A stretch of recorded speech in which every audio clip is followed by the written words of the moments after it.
Hi everyone. So in this video, I will provide a brief overview about the Caravel chip and the features provided to the user project space.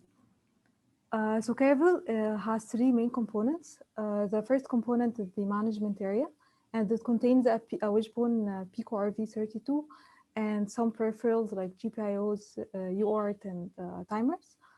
And the second component is the storage area, and it contains two blocks of 1 kilobyte SRAM. And currently, the storage area is only accessible through the management space. The third component is the mega project area, and this is the component that we are mainly interested in as Caravel users.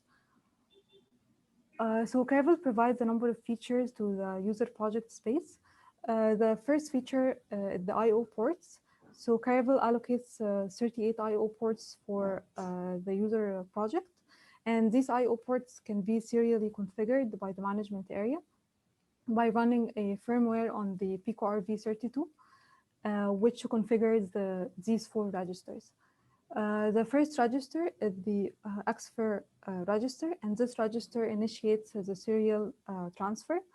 And this is needed because the I/O control blocks are connected as a one-shift register, which is serially loaded. So the XFIR register here initiates the serial transfer. The second set of registers is the Mega Project I/O, and since we have 38 I/O ports, you will find 38 of these registers. And each register is responsible for programming one of the I/O ports. The third register is the data L, and this contains the data loaded to the first 32 I/Os. And the fourth register is the data H, which contains the data loaded to the remaining 6 I/O ports. The second feature provided by the management area is the Wishbone MI port. And this port can be utilized for exchanging data between the user project and the management area. And similar to the I/O ports, this Wishbone transaction can be initiated by running a firmware on the Pico RV32, which writes or reads from the Mega Project state page. The third feature is the logic analyzer. So Caravel has 128 logic probes, which are connected between the management space and the user project area. And these probes can be used for monitoring or controlling signals inside the user project space. And they are also configured by running a firmware on the Pico RV32, and this firmware can write to one of the four data registers or the enabled registers, which determine the direction of the logic probe.